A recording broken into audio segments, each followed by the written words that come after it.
रामकृष्ण हरी मंडळी, दरवर्षी लाखो भाविक पंढरीची वारी करतात. विठू माऊलींच्या चरणी लीन होतात. पण पंढरपुरात गेल्यावर आपल्या मनात दोन मोठे प्रश्न नक्कीच येतात. पहिला प्रश्न, पती पत्नी असूनही भगवान विठ्ठल आणि माता रुक्मिणी वेगवेगळ्या मंदिरात का राहतात? आणि दुसरा सर्वात महत्त्वाचा प्रश्न, साक्षात जगतपती विठ्ठलाच्या पायाखाली ती वीट नक्की कुठून आली? सोशल मीडिया आणि यूट्यूबवर अनेक काल्पनिक गोष्टी सांगितल्या जातात, पण आज आपण पद्मपुराण आणि संत वाङ्मय यावर आधारित विठ्ठल रुक्माईची खरी आणि मूळ पौराणिक कथा सविस्तर पाहणार आहोत. शास्त्रीय आणि सविस्तर कथा समोर येते ती जाणून घेणार आहोत.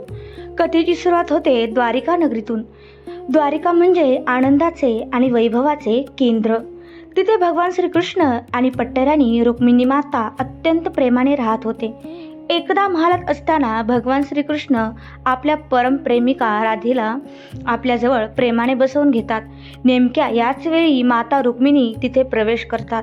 हे दृश्य पाहून त्यांच्या मनात एक मोठी वेदना होते. त्यांच्या स्वाभिमानाला आणि स्त्रीसुलभ आदराला ही गोष्ट पटत नाही. कोणताही वाद न घालता महालाची आणि पतीची मर्यादा राखून त्या अत्यंत शांतपणे द्वारिका नगरी सोडून निघून जातात. त्या भीमा नदीच्या तीरावर असलेल्या दिंडीर वनात आजच्या पंढरपुरात येतात. इथे त्या सर्व राजवैभवाचा त्याग करून एकांत शोधतात आणि भगवंताच्या दर्शनाची ओढ घेऊन कडक तपश्चर्या सुरू करतात. इकडे जेव्हा श्रीकृष्णांना ही गोष्ट समजते की रुक्मिणी माता निघून गेल्या आहेत, तेव्हा ते व्याकुळ होतात. ते आपल्या गोपाळांना आणि गायींना सोबत घेऊन रुक्मिणी मातेचा शोध घेण्यासाठी दक्षिणेकडे निघतात. शोधत शोधत ते याच दिंडीरवनात पोहोचतात. तिथे भगवंतांची भेट त्यांचा परमभक्त पुंडलिक याच्याशी होते. पुंडलिक पूर्वी उद्धट होता, पण आता तो आपल्या वृद्ध आईवडिलांची निस्सीम सेवा करत होता. श्रीकृष्ण दारात उभे राहून पुंडलिकाची परीक्षा पाहतात. साक्षात जगतपती समोर उभे असूनही पुंडलिक आपल्या आईवडिलांची सेवा अर्धवट सोडत नाही. तो भगवंतांना उभे राहण्यासाठी जवळच पडलेली एक वीट सरकावतो आणि नम्रपणे म्हणतो, देवा, माझी सेवा पूर्ण होईपर्यंत कृपया तुम्ही या विटेवर उभे राहा. पुंडलिकाचा हा मातृपितृभाव पाहून देव इतके प्रसन्न होतात की ते दोन्ही हात कमरेवर ठेवून विटेवर उभे राहतात. भक्ताच्या प्रेमपोटी ते तिथेच स्थिरावले. तेच हे विठ्ठल रूप. आता मुख्य प्रश्न, रुक्माई मातेचे काय?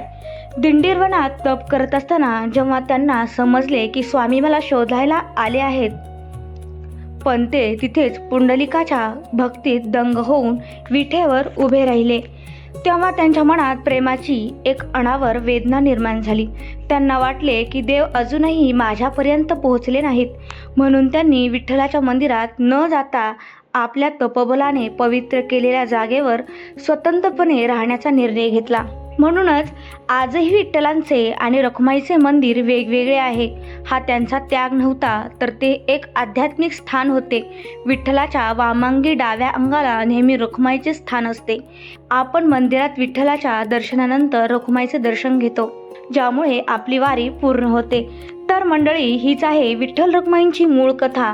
नात्यातील आदर, स्वाभिमान आणि आईवडिलांची निस्वार्थ सेवा हाच या कथेचा मुख्य बोध आहे. पुंडलिक वरदे हरी विठ्ठल. श्री ज्ञानदेव तुकाराम. पंढरीनाथ महाराज की जय. मित्रांनो, खरी आणि सविस्तर कथा तुम्हाला कशी वाटली कमेंट करून नक्की सांगा. आणि तुमची जर विठ्ठलावरती खरी श्रद्धा भक्ती असेल तर कमेंटमध्ये जय हरी विठ्ठल नक्की लिहा. व्हिडिओ आवडला असेल तर लाईक करा, शेअर करा आणि आपल्या चॅनलला नक्की सबस्क्राईब करा. रामकृष्ण हरी.